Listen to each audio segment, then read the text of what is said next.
Have you felt it? There's been a whining. Billions of fanboys nitpicking. Putting down a pretty good movie. I am back for a little special review that I've decided to do just because I have seen so much bitching on the internet that it's time to, put my own 2 cents in. Because I'm just seeing a lot of complaints on a movie that I think is pretty good. I saw The Force Awakens opening night.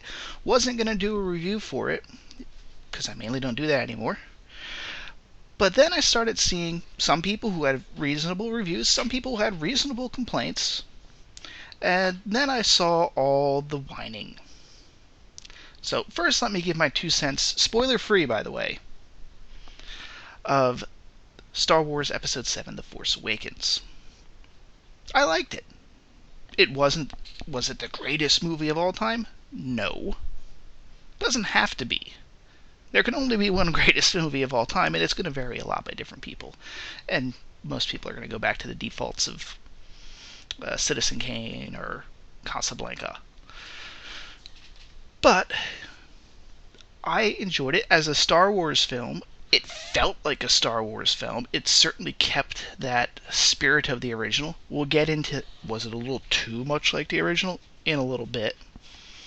But how would I rank it compared to the other Star Wars films? Which is probably the fairest to do with any franchise that has gotten this far. I would probably put it at number 3. Probably, for me, above, not Episode 3. Well, actually, it would still be above Episode 3, but I would probably put it as my third favorite Star Wars film at this time. I'll have to wait till I get it on Blu-ray and have a couple more times to watch it to see if I would move it up to number 2 or whatever. By the way, I kind of go a little different. I go with, my favorite is A New Hope, then Empire Strikes Back. There's something about A New Hope that I really like, and maybe that explains a bit why I like this film. But A New Hope, Empire Strikes Back. It used to be Return of the Jedi. Now that's been replaced by Episode 7. And now it's Return of the Jedi. Some people call me blasphemy for not putting Empire Strikes Back number 1, but it's what I like. So sue me. What I enjoyed about this film is, again, it felt like a Star Wars movie. There was something missing, and I think it was scale.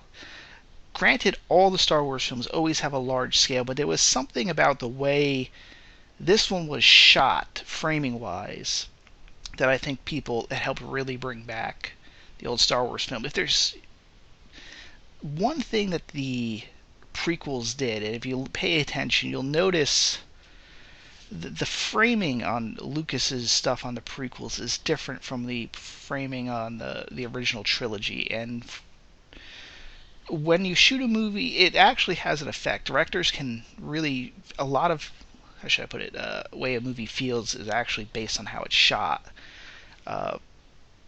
Lucas really wanted to show off that new tech and all the stuff he could put in the screen, and therefore he pulled his camera back very often.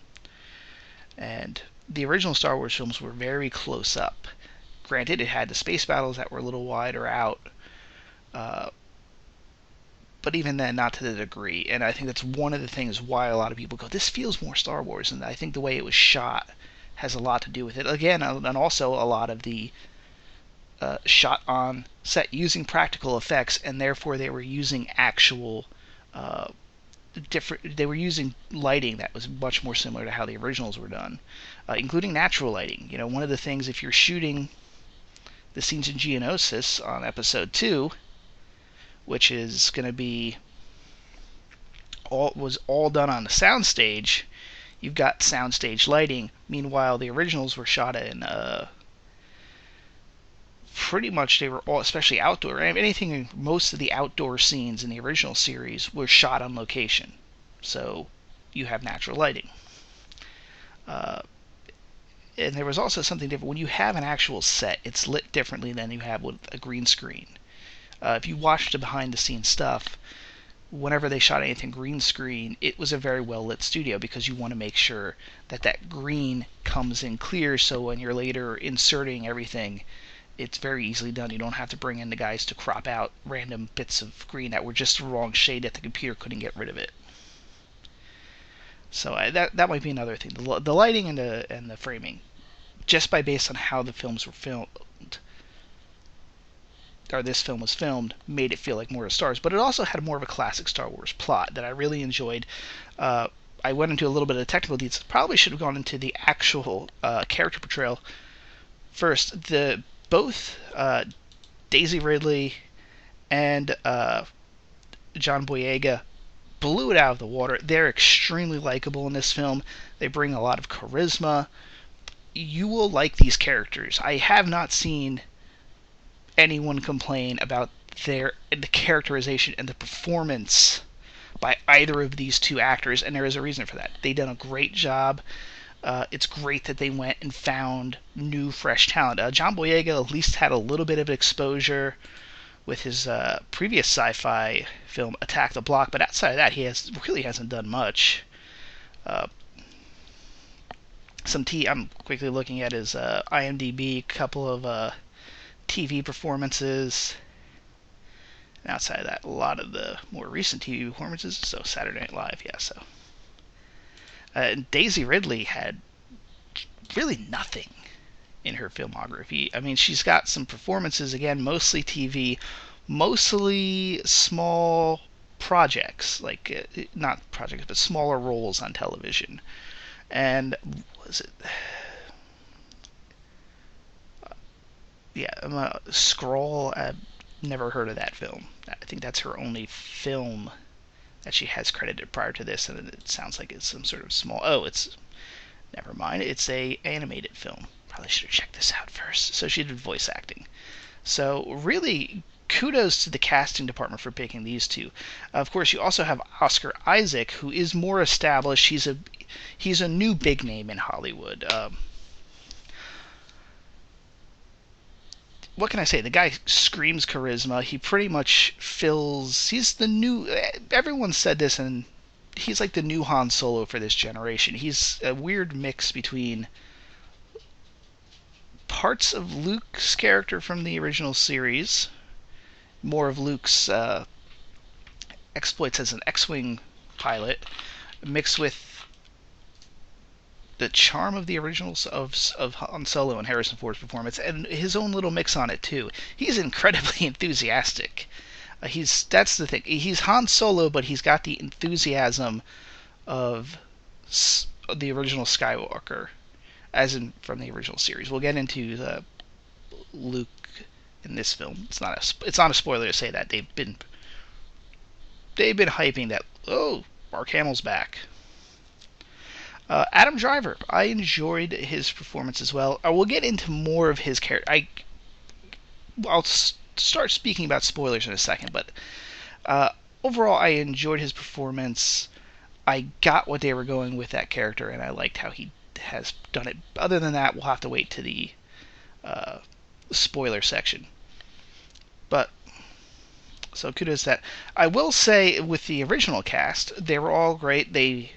The ones that were there, they all felt like they were the same characters, although aged. It felt like there was 30 years. One of the things I hate when they do one of these, we're going to make a sequel and we're going to pick it up in real time, like 20, 30 years later in this case. They often make it like whatever happened at the end, nothing else. Like, it's almost like, I've had some friends who were who lived out in like the Midwest, and they make the joke, like, it feels like whenever I leave, everything just freezes. You turn the light on, nothing happens until I come back, and I turn the light back on. And yeah, a lot of movies make that mistake. If time passes, time should feel like it passes. I think Hollywood's fixing that. One with not the Lost World, but Jurassic World.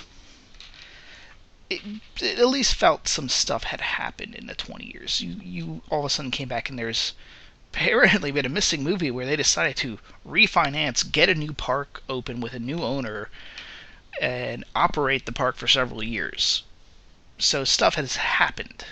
Same thing with this. It feels like these characters, the original cast, stuff has happened. It feels like there was another trilogy of films that happened between this sequel trilogy, I guess we're calling it now, and the original trilogy, and that's how it should feel. The characters still feel like they are the characters, but it feels like stuff has happened. Some of that is explained. Some of the stuff that happens is explained in the film. Again, we'll save that for spoilers. Let's see. Anyone else? Now I will say this: some of the original casts that are in there and original characters that are in there for more of a glorified cameo. Don't worry, Harrison Ford and Chewbacca are definitely big parts of this film. They are front and center through a good chunk of the film. Other characters, the rest are, if you're going and expecting it's going to be really about them, it's not. And that's actually the right move to make. You need to establish your new cast. Maybe, I think we'll probably see a little bit more of them in the sequels, the ones that we didn't see, but you really needed to give the new cast time to develop, and it's really their story. And let's face it, I think going forward, we all suspected that as this series progresses now, it's the new cast that's going to slowly take over, which is fine. That's good. It's supposed to be. This is a bit of a passing of the torch scene. Actually, no, not quite. Well, to some degree with one character.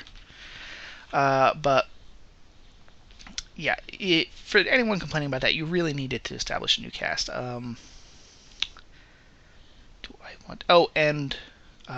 If you were really hoping, it's just minor spoilers.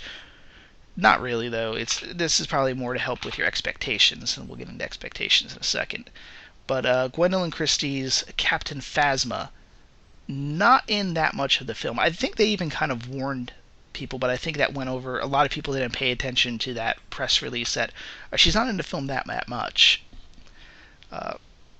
She's in, like, I'm trying to think here, 2-3 scenes. So just have that expectation. However, I understand why that happened. She was actually added quite late. They felt they needed to add another character. Apparently, one after the script was already very well developed, and she's already apparently been confirmed that she's going to have a much bigger role in Episode 8. So that makes sense. She's basically, I think, there to kind of establish her place for the next Episode 8 and maybe 9. So, and I think the reason she got hyped as a character is probably, we want to mix Gwendolyn Christie's kind of hot right now as a actor, thanks to her Game of Thrones performances, and she was something they could do marketing-wise, release-wise. One, she had a fantastic look. The silver outfit is banging.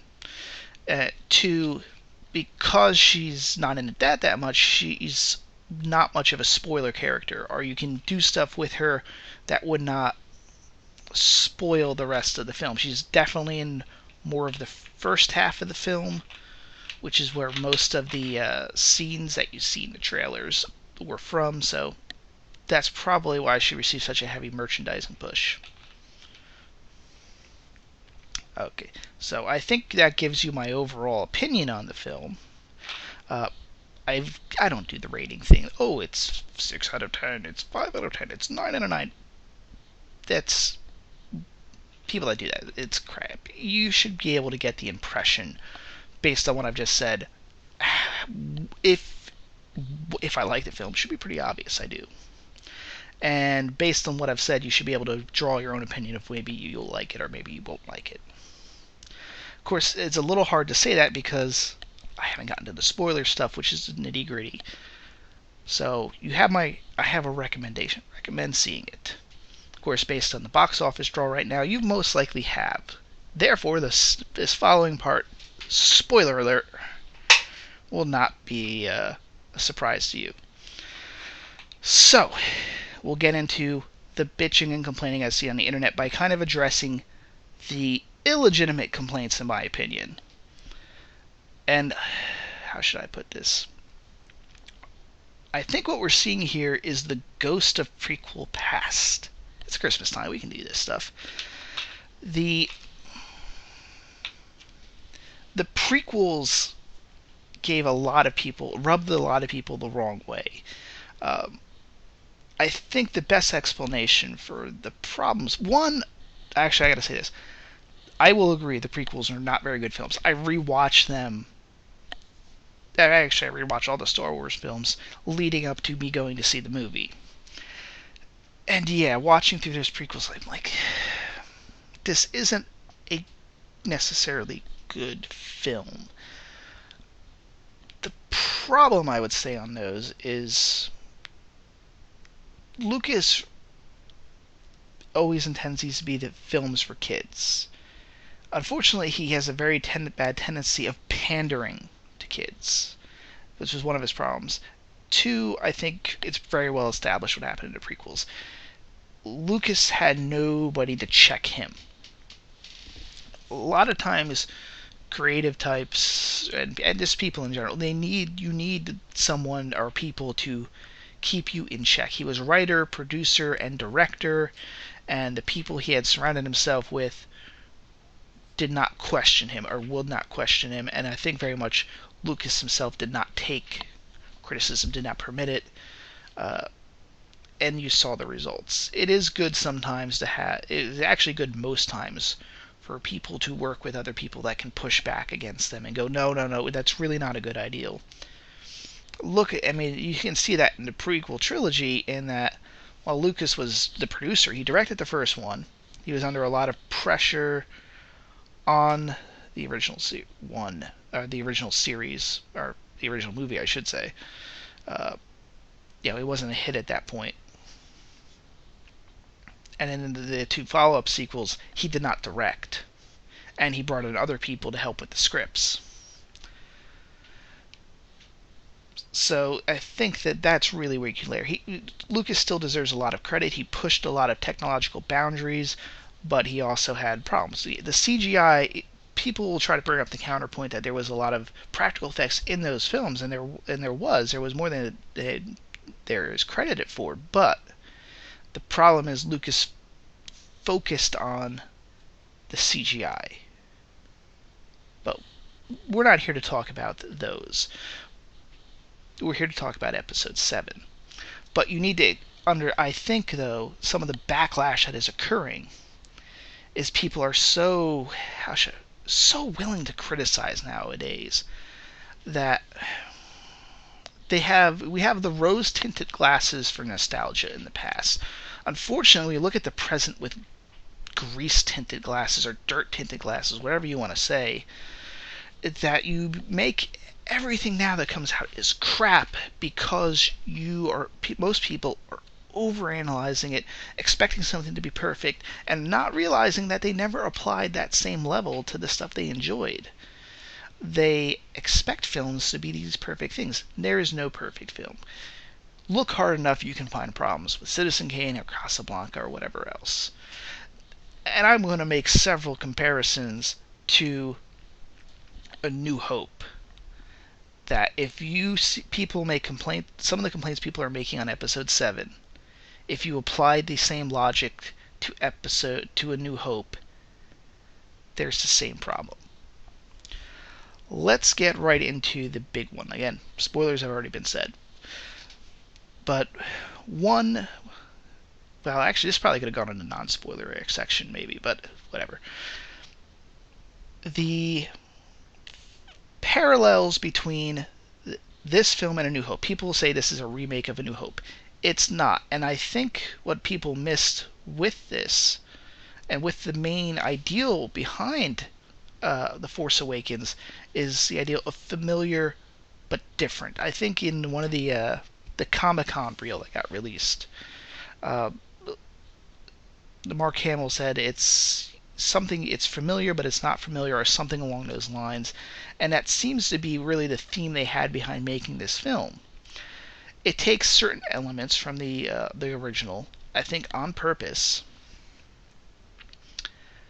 and somewhat reuses them to reassure you this is a Star Wars film. This is rebirthing the Star Wars series. And that's fine, because you know what? There's enough differences that is a different film. They both start on a desert planet. well, where else did you want it to start? I mean, it's one of those complaints where, like, well, you're complaining that it's on a desert planet. So would it have been a better ideal if it was a forest planet they started on?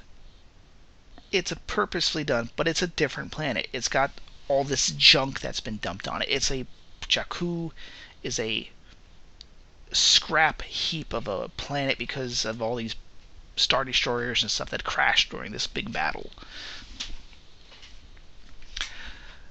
So very different from the old farm, farming moisture on Tatooine.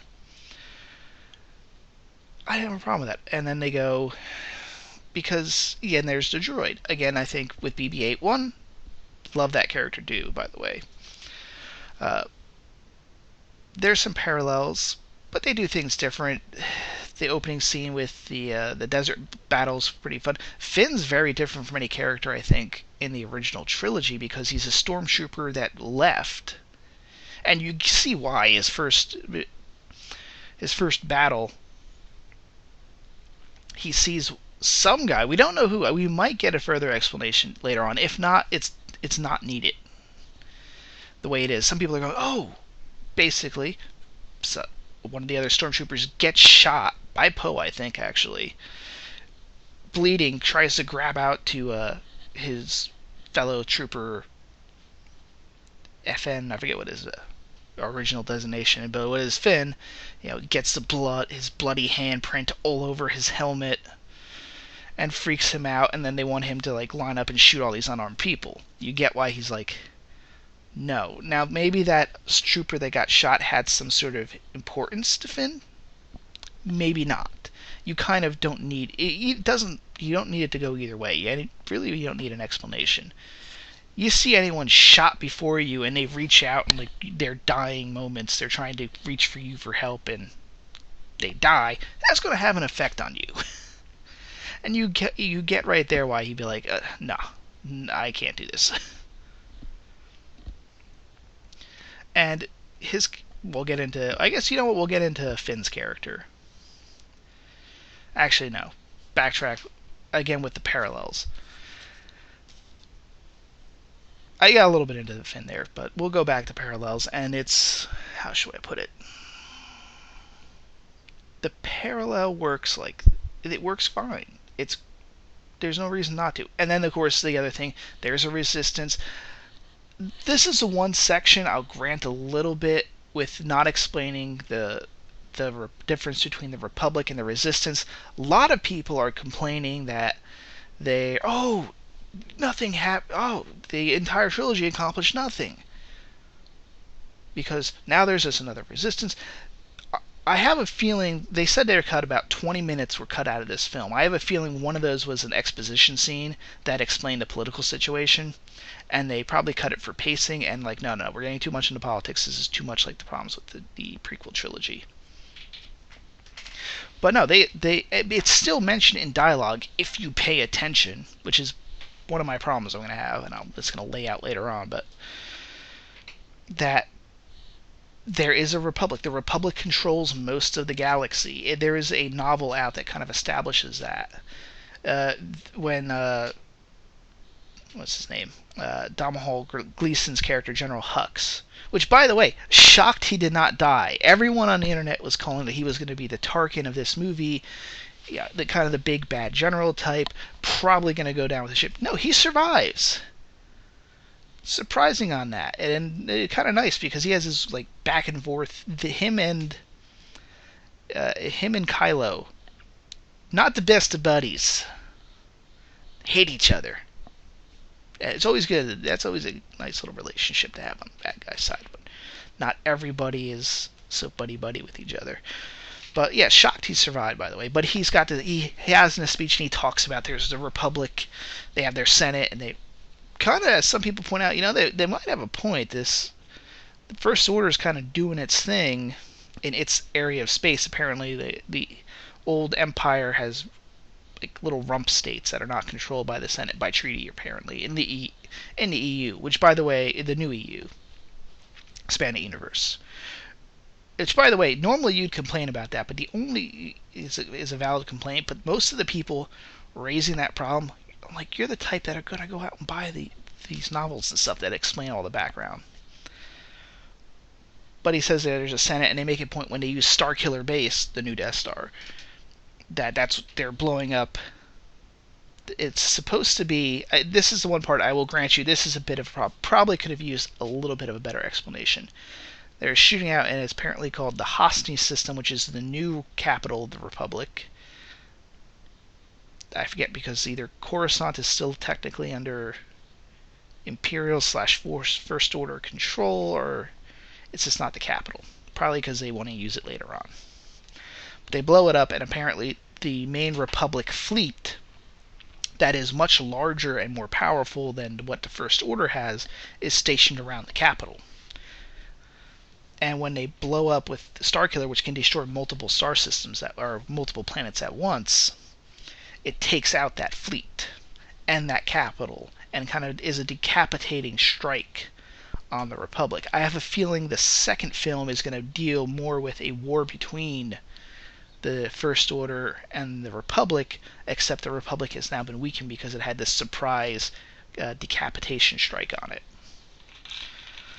But so the complaints that nothing mattered, that with it all collapsed, now this First Order controls the galaxy.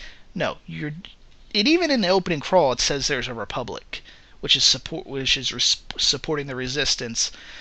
This is the biggest complaint I have. The film treats its audience with some respect, as in, you guys can figure this out, and now the audience is whining and complaining that not everything was spoon-fed to them. Now, I know I said this is like the one area where there's a little giant complaint. Maybe and what I mean by that is they maybe could have made it a little bit more clear. There is a line, the system's gone, the fleet's gone. They outright say that attack decapitated the fleet. Maybe they could have spent a couple more seconds on a line like, Hosting system, it's the capital of the Republic. The whole fleet was stationed there. It's wiped out. Which they essentially do, but I guess they could have maybe tweaked it. But even then, it's not. It's a valid complaint, but it's a valid minor, like, okay, they could have tweaked it a bit, not the big mess that people are making it out to be. Because again, they don't lay everything out for you like the prequels did, like what most people complain about, because it does ruin a film when you have to sit down and explain everything to you instead of treating the audience with some respect and not doing it. I don't get how this is like the same group of people that will watch Game of Thrones, where they will let you figure out a lot of this stuff on your own, and that people are whining that they weren't spoon-fed and had basically a big scene, which I guess they want another Senate conference commission where they'll lay out, as you well know, the First Order emerged some 6 years ago and has now been slowly expanding its... And then, but it's okay, the Republic has established control over 75% of the galaxy, and it... because of the Commission on High Road, we've been able to position our fleet, and that's not an entire scene like that, like they did in the trilogy, in the prequels, and which a lot of other films that are not very good do. One of the problems I have with Star Trek, the later Star Trek stuff, they really got sloppy with that. Where they have to sit down and explain that. Show, don't tell. This is a film, and this is supposed to be... to some degree, Star Trek can get away with it because it's not a fun adventure film like Star Wars is supposed to be. There's a slightly different take on both, but that's another discussion for another video if I make it. That's basically the problem that I have with most of the people complaining, is the film explains all this stuff. They just didn't spoon feed you. And apparently after whining, complaining that stuff was not done, that the same thing, you're getting what you wanted. People complained ad nauseum that it was too much sitting and talking. And so the film doesn't do that. It goes forward. It leaves enough breadcrumbs that if you're paying attention, you can figure all this stuff out. you can maybe use a little bit of your brain to make those leaps. And the problem I have most is you go back to the original trilogy. The same shit happened in them. Episode 3 or 4, A New Hope. They don't really explain the Senate and the political situation. There's a couple of references to it. They don't explain what the Empire is. They don't explain, hey, how did the Jedi fall and all that. They go, then Vader hunted down, the Empire hunted down the Jedi Knights. They didn't go into an entire frickin' history. There was basically that line. And that's all you frickin' needed.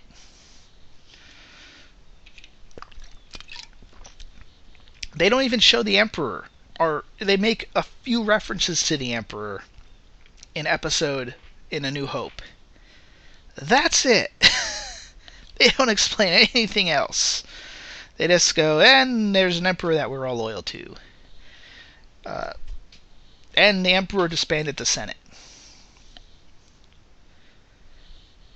That's it. Main villain. Really the man behind everything. No explanation. In this one, we at least see Snoke. We get some idea of how he's controlling things. But yet, no complaints about that for New Hope. In fact, some people will point to that, and it's some of the same people that will point to that as a great aspect of they mention the Emperor, but they keep him way in the distance. And here, they didn't spoon feed me every bit of information.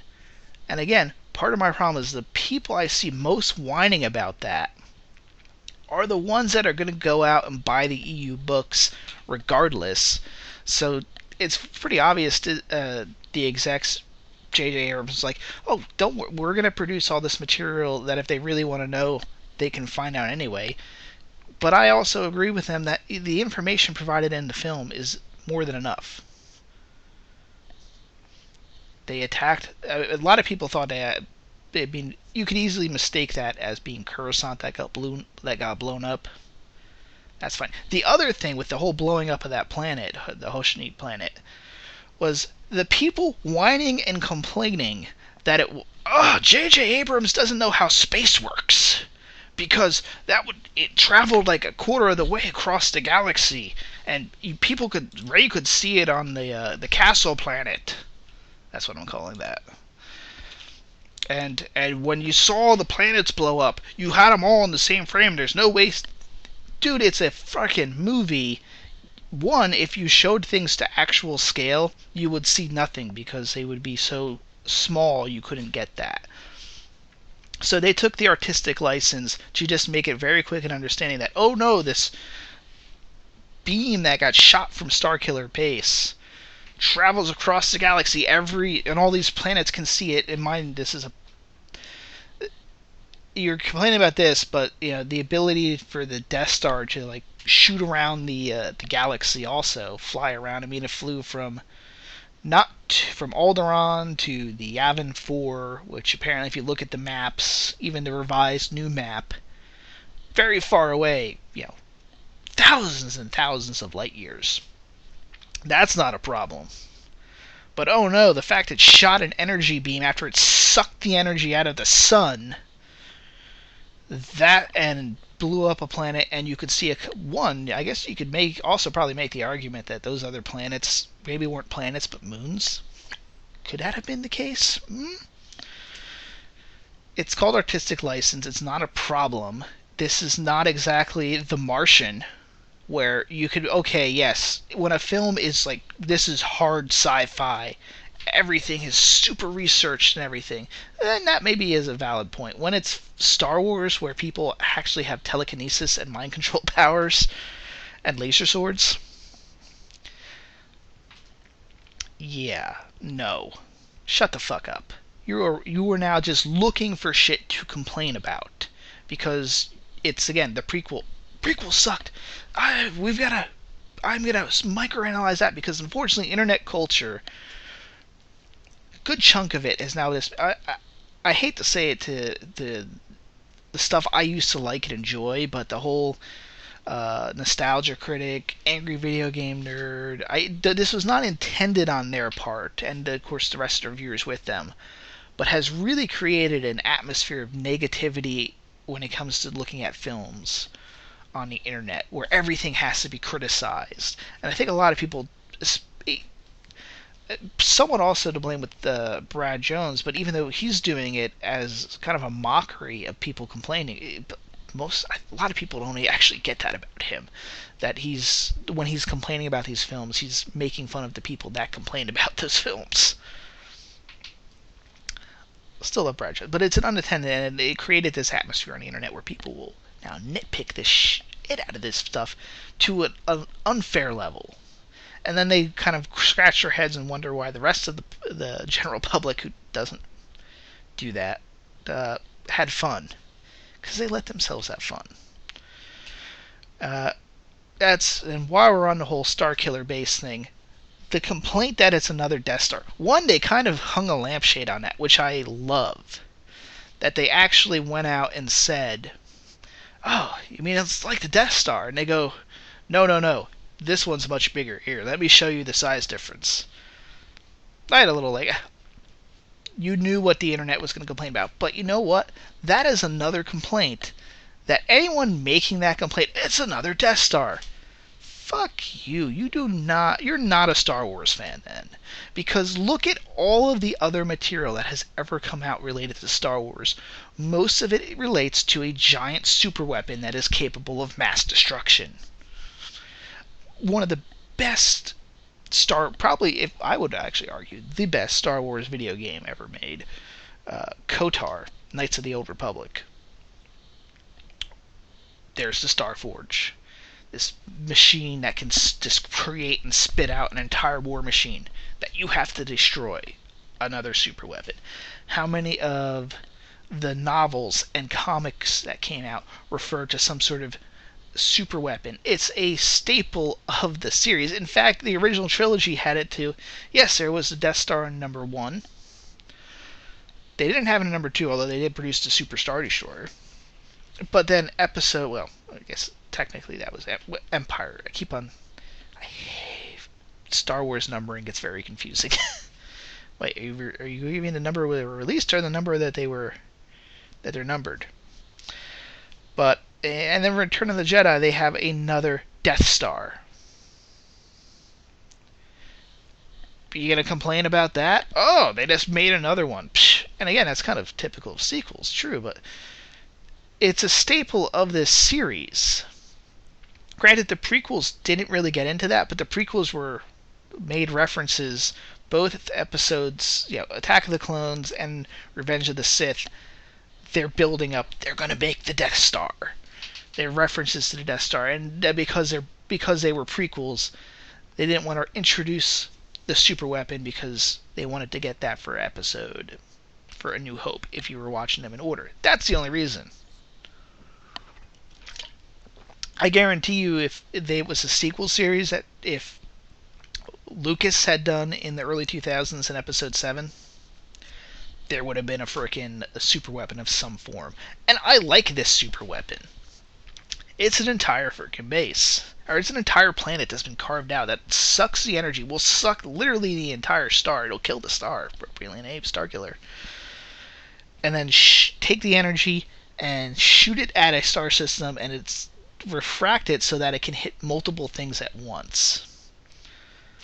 People also, how were they able to build this in secret? It's a giant freaking galaxy. They established that you cannot keep an eye on every little bit of this galaxy. And it's Star Wars. How did they build the original star? There's some ridiculous scales involved because it's a galaxy-wide civilization. And some people actually suggested maybe they found it because this might have been an ancient Sith weapon of some form. Maybe if that's the case, we'll probably get further explanations in Episode 8. But I'm fine with this going there, and they built this thing. They had to use an entire planet to build it, but they built the fucker. They took the technology developed for the Death Star, probably to some degree. You could understand they had to cheat. Okay, well, we don't have a power source. We'll just take and suck a sun into it.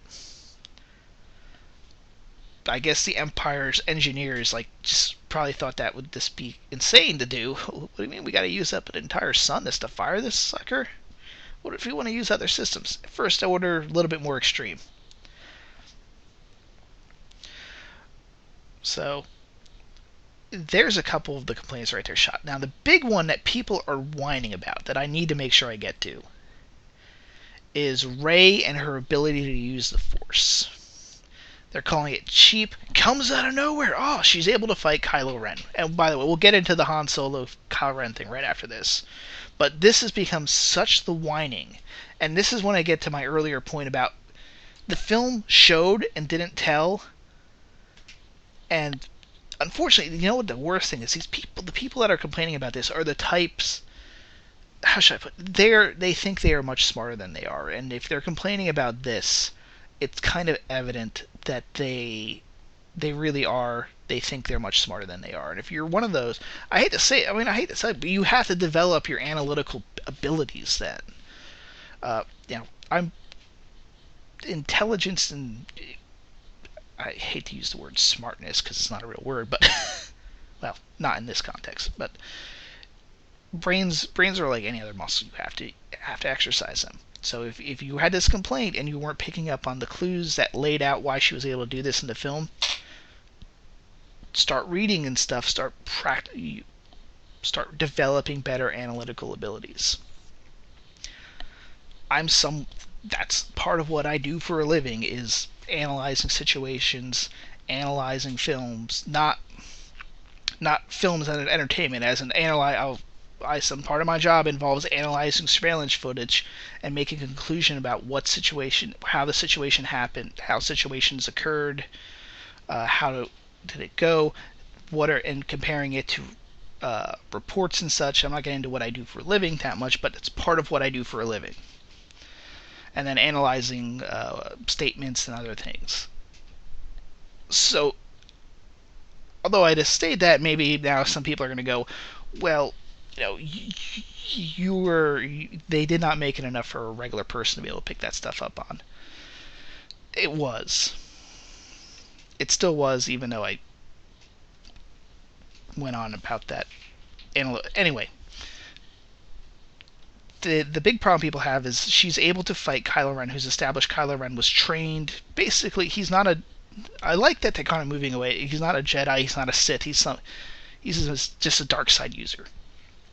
I'm fine, that's kind of cool. They at least established the Sith are dead then. We assume. I mean, I'm keeping it open that maybe they'll go, oh no, Snoke is Sith or something. I'm fine with them establishing that the Sith died with Palpatine and Vader. Because then again, it points to the Jedi, the original trilogy, they ended the Sith. The Sith are gone. And even the dark side users that are now popping up, they're not Sith. They're their own thing. But she's able to, in the moment after they fight, I do like that they kind of gave a little misdirection to Finn. Everyone thought Finn was going to be a Jedi. And you know what? He might still turn out to be. But he fights, he gets into the fight with Kylo Ren, and he gets his ass handed to him. Which, by the way, I don't mind him being able to fight a little bit. He has a fight with another stormtrooper. He was himself a stormtrooper. They said he worked sanitation, but... Okay, for the people that complain about that with Finn, real quick. I hate to tell you this, but in the actual military, in addition to being a soldier that's expected to fight, you will normally also have, sometimes literally, shit jobs. It doesn't mean he was a janitor. It means... One, he could have just been the guard that was responsible for patrolling and working in the sanitation area, which would suck. Your job is to patrol the garbage dumps. Would explain why he knew the layout, because garbage has got to come from everywhere. Or that, in addition to him being required to fight, he also was responsible for maintaining the garbage stuff. Latrine duty is a real thing in the military, I hate to tell you guys. So there are people that they have literally the shit job, but they are also expected to fight on the front lines and are trained for that. And they establish, anyway, in that fight scene what he has with the one stormtrooper, there are riot stormtroopers. They are apparently trained to use these, I don't know what you call it, cattle prod like devices, which I guess because they have like an energy on them are able to resist a lightsaber, which that's fine. It had energy on it. I can buy that. It didn't get sliced in half immediately by the lightsaber. But so they establish. I can understand then why he's able to swing. He had at least some training. It shows him in the original that granted it was his first battle, but that he was a stormtrooper. He was trained to fight. Anyway, but he gets his ass kicked by Kylo, who's obviously going to be he's an actual proper Force user. And then, of course, Rey kind of is able to use the Force. There's a Force struggle over the Darth Vader and Luke's lightsaber, and she wins it probably because she's more naturally gifted in it. But I think also she's got some rage in there from everything that's happened. And that's fine from a storytelling. And then what people are complaining is that she's unable to keep her own. Apparently, everyone forgot about the first quarter of the movie and the first scene in which Rey and Finn are in the same frickin' scene where she fights a couple of people in the bazaar, or whatever you want to call it, of Jakku. It establishes right there she uses her pull to beat the crap out of some guys, and also kind of beats the crap out of Finn a little bit too. She knows how to fight. That's why she's already, maybe, again, there's this whole mystery thing with her. Her parents, maybe she had some training beforehand, but if not, I don't care, because it's established that she knows how to fight because she grew up on this backwater planet that's a rough and tumble place, and you've got to learn to actually, fight. I guess you can't use blasters on that, or this is not popular to use blasters on that planet, so you've got to actually know how to fight with melee.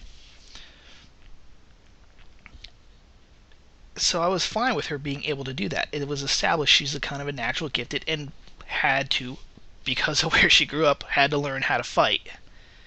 So I was fine with that. And then, of course, once you awaken the Force is going to enhance any of your already natural abilities.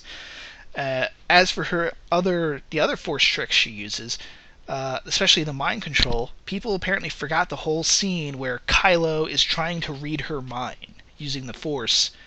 And as she's doing that, it kind of cuts in, and she's able to use the Force herself. She's basically, I guess, because there's a connection being established, a connection, and she's powerful in the Force, it triggers, and she's able to kind of read his mind as well. The fact that she's able to use that mind manipulation back and forth makes sense. It got somewhat awakened, and she seems to, although she says, "Oh, the Jedi are real," and she's heard legends. When Han Solo confirms that those legends are in fact true, it probably gives her the idea that, I've heard the Jedi can do these mind tricks and they can suggest people, and I kind of remember from earlier how Kylo got into my mind. I wonder if I can do this with a stormtrooper. And it takes her several tries in order to do it. It's not like she immediately turns around, says, "Release me," and the guy just immediately does it. It takes her several tries. By the way, apparently that guy was Daniel Craig.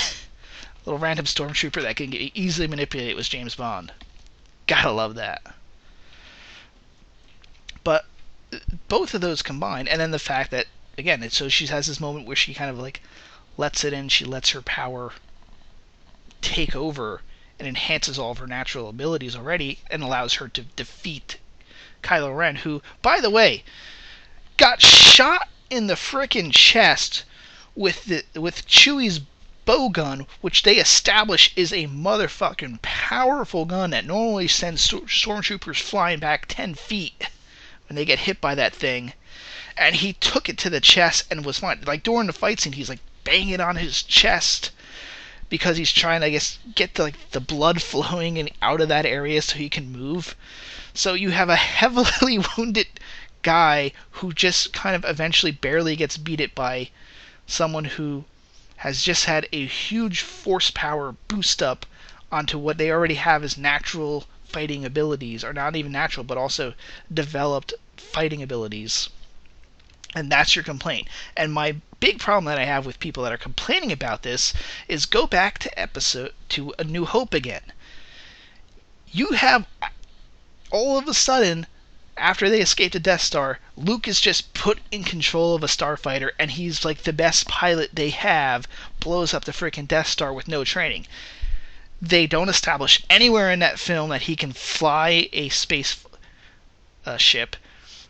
Even to the scene where they point out, oh, hey, what's that flashing? He doesn't know what that is. He's not familiar enough with that ship. So you've got no impression that Luke can fly. He says, I'm not such a bad pilot myself. At one scene to Han Solo, yes, but you don't know there's a big difference between that and flying a fighter jet, essentially. Like, as Han Solo said, this ain't like Dustin Crops, boy. Yeah, there's a good point with that. There is the scene with Biggs when they're getting into the ships, where he goes, oh, Luke is the best star pilot in the Outer Rims. Keep in mind, that scene was not in the original release. That got added during the special edition.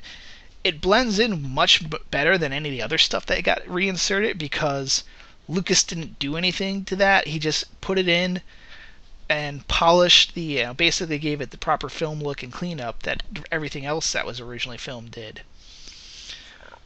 But a lot of people forget that scene for 20 years was not part of A New Hope. It's actually one of the scenes that blends in so well because they didn't do anything. Kind of like with the Jabba scene, only they added Jabba. They had to add Jabba because they thought it was going to look a little different in the original series.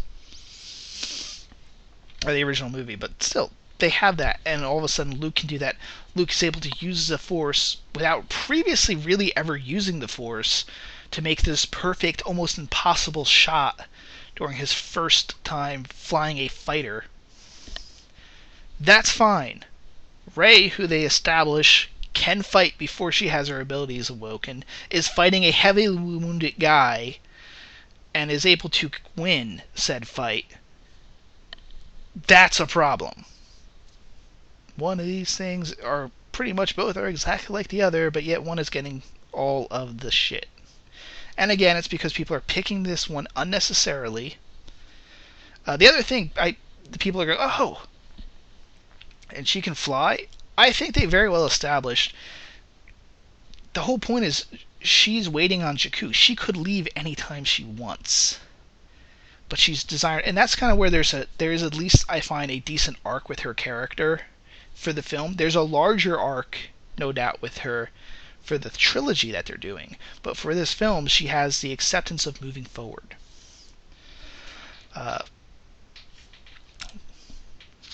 The other big, and she has, so there's a fine arc with that, and her accepting that, no, I've got to go out, and I've got to be the one to go out. I've got to move on. This is probably good advice for the audience that's complaining, and accept that things are going to be different. I can't wait for the old family, the old trilogy to come back. We're progressing. We're moving on. We're going to go out and find the good films. In this case, go out and find Luke Skywalker. I'm fine with him showing up at the very end, by the way, because he doesn't say anything, no, but you needed that screen time for Han Solo. And I think, now we're going to talk. Han Solo dies. Not surprisingly shocking. Harrison Ford has thought Han Solo should always be the character that gets killed. He thought that he wanted Han to die in the original series. Lucas decided not to go with that, and instead decided to come up with the twin, because there was a bit of a love triangle going on there. So Lucas's solution to that was to make Luke and Leia sisters, brother and sister, which wow, they're the Lannisters before they were the Lannisters, which is always a joke, but it kind of shows that Lucas did not have this stuff really laid out as well as some people like to say he did. I think he had some inclinations, but it's not like he had a technical document that really laid how all this stuff was going to happen. But the other thing is this. The death scene I found to be both appropriate, touching, and I think sets up the character. He got plenty of time in this movie. I loved his scenes. He was Han Solo still. He was older Han Solo, that's fine because he's an older Harrison Ford. You could tell stuff has happened. They explain how his son had turned to the dark side and slaughtered all these other people that were training to be Jedi. That's going to fuck up your relationship a little bit between your wife. And so they both him and that perfectly explains why him and Leia left. It probably means though that they were together for like a good 15 years. Again, that's what I'm saying. It sounds like there was an entire trilogy of films in between these two, which I'm kind of happy because it should feel like that. But the death scene I set was very... You could see it coming. It wasn't a super twist. I think as soon as there was that confrontation, a lot of people went, oh, he's going to get killed. I think as soon as they were handing that lightsaber off, even more of the audience went, oh, it's going to be... That's fine. I'm okay. It doesn't have to be a super twist. Because I think the death itself is enough of a, oh, they actually did it type of a shock. But it was very, I like how he did it. Han, because it's his son, was not angry or anything. Reached out, touched, kind of his face, like almost like he's forgiving his son while doing it. He kind of maybe understands his pain. I have a feeling this Kylo Ren's going to be much more better explained in in episode 8. But it was very fun, and it goes with Kylo's character, which I like how they did it. He is trying to be Darth Vader, but he's not. It's like when they were sitting down writing this, they're like, how do we make this guy like Darth Vader? We can't possibly make him like Darth Vader. The audience will... the audience will never accept, no matter what we do, that he's the new Darth Vader, or we'll get complaints that he's too much just another Darth Vader. So it seems like, well, what if we just do that? What if he's trying to be Darth Vader, but he just can't do it? I like that. It's a different character. Do you really want... I mean, if he was just another bad guy that could use the Force and was just ruthlessly evil like Vader, we would be... The same people complaining then would be complaining that he's just another Darth Vader. Oh, I wish they did something more interesting with his character. I like that he's struggling. He's literally... He's there with his grandfather's melted helmet, which did he have to clean out like the Vader skull bits and stuff from that, or are they still in there? I want to know the story about how he decided to retrieve that. And if he slaughtered Ewoks on the way, that would have been cool. But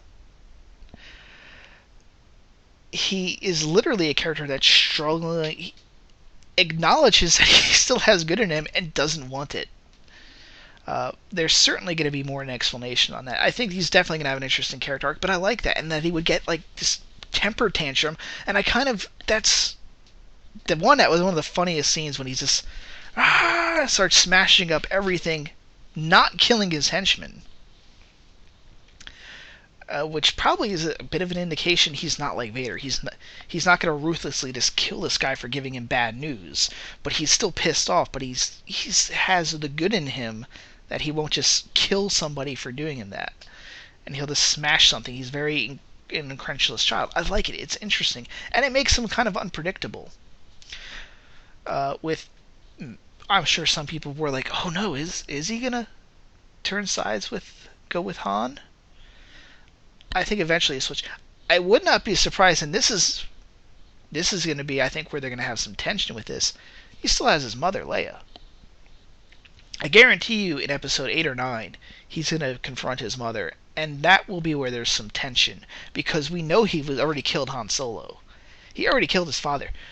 Are they going to do the same thing with Leia? Are they? They might. I guarantee you that will be a payoff later on. Maybe he'll do it, maybe he won't. But I like his character. The people wanting another Darth Vader, if they made him just like Darth Vader, you would be complaining. So keep that in mind. And this is a much better... We can see the struggle in this guy. Oh, by the way, the thing with the stormtroopers also, when he was like smashing everything up, and they're like, oh no, I get paid enough for this, and they kind of turn around and walk the other way. It's probably one of the best scenes in that movie. I enjoyed that.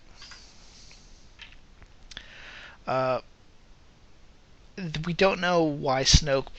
Oh, I will say this. I don't know why Snoke was CGI. Granted, he was huge, but it was a hologram.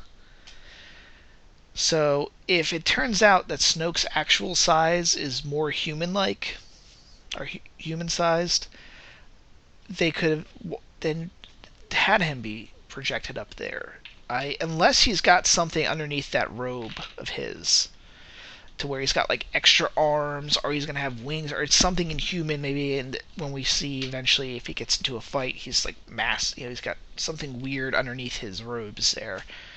Uh, I don't see why the character had to have been CGI, because he looks like this golem. I think you could have done that with Andy Serkis in makeup or something, and just even with the size project, there's trick photography you can do where you can make what they do, basically what they do with the giants in Game of Thrones.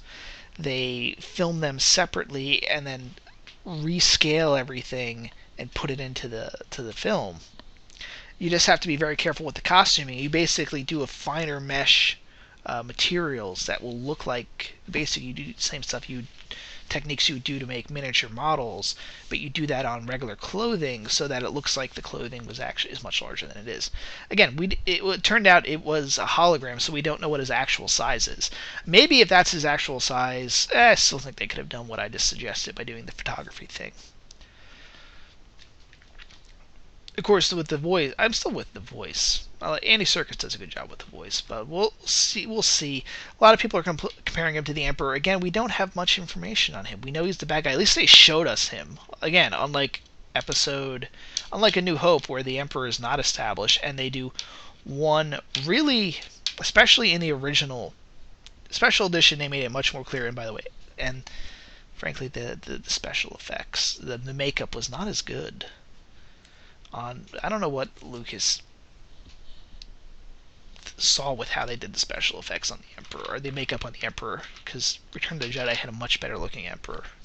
And it's supposed to be the same character, and it's the same actor, so the only person you have to blame is Lucas and whoever the special effects or the makeup person was. But yeah, in the original, he was still very much, you saw a little bit of his eyes, a little bit of his mouth, but you didn't see much in Empire of what the Emperor looked like, other than that he wore a robe. Again, that's fine, but this isn't. We don't know what the backstory is on Snoke. That's, again, another thing. And normally I'd complain about this, but the fact that they're already shooting Episode 8... I think they had actually started shooting Episode 8 before this got premiered. I think they paused production on it so that the actors and everybody could go and do the press junkets, and then they're back and they're starting up filming on that again. It makes me a little bit okay with them doing the back and forth, or with not answering everything again. But I also laid out, there's an overarching story plot. It's laid out very much like a television series to some degree. The characters that were important had their arcs. I already talked about Rey's character, and her arc of basically going from, she's staying on the planet, she's in a bad situation, she's waiting for someone else to come in and rescue her, basically, for her family to come back, and her accepting that she's got to be the one to go out. She's got to move on from that. And you've got Finn's character, who goes from trying to run away from his problem, running away from the First Order, to running into the danger. He's found his motivation to run and help and save. He got messed up for it in the end, but he did live. I think a couple people I saw apparently think he dies, so they say he's stable. He's going to show back up, and he'll be back in Episode 8, maybe with a bit of a scar on his back now, but he has this great character progression. We see Kylo Ren's character progression. He's got the arc of him kind of like committing the ultimate, like he wants to be dark, he's got evil in, he still has good in him, so he commits himself finally to committing this horrible, murdering his own father, who is unarmed at that moment. It's That's certainly an arc.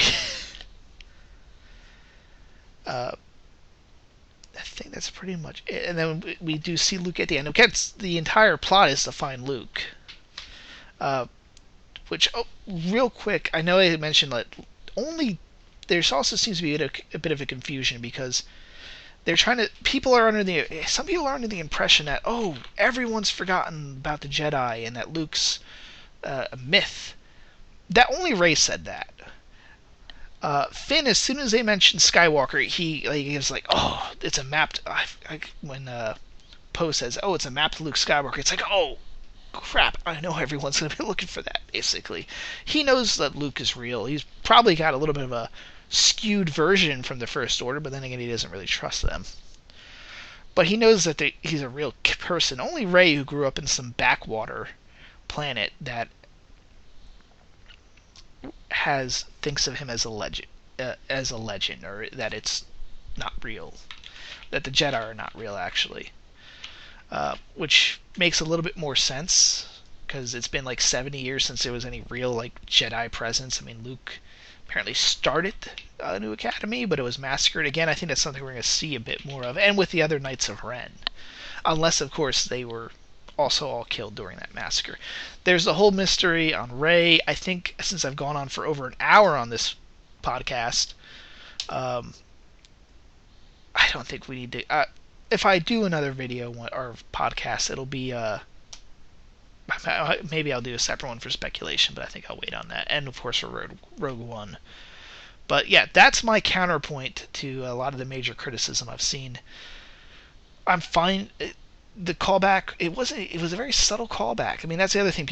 I think I've already laid out enough of my problems where the whole point was to be similar but different, and I think they did that fine. And I think for launching a new series, to basically reaffirm to everyone this is a Star Wars movie, they did enough of the similar stuff where you're fine, but it's also different enough where it is its own movie. Especially when, again, the whole point of the original New Hope was it's supposed to be the story, the Hero of a Thousand Faces ideal, that really every story is the same story. So when that's kind of the huge basis of A New Hope, that every story is the same story, your complaint that this story is similar to the story that's supposed to be the story about how all stories are the same story, kind of makes you look a little when they're not doing like scene for scene stuff. It just like, really, not a valid complaint in my opinion. But I've gone on long enough. I think you've got my impression on the film. I recommend it. I'm not saying it's perfect. I am not. This is probably my top 10 for the year. But Fury Road is number 1 this year. Okay, I've seen enough. I still have to see The Revenant and Hateful Eight, but I almost can guarantee you they're not going to top Fury Road. And I'd have to think about where this would land on my top 10 for the year. Maybe I'll do a video for that. But yeah, it's in my top 10, but even I'm not saying this is the best film that came out this year. It doesn't have to be. This actually was a great year for films. There was some stinkers, Terminator Genesis, but there was a lot of awesome films that came out. So go see it. That's about all I can say. Sayonara.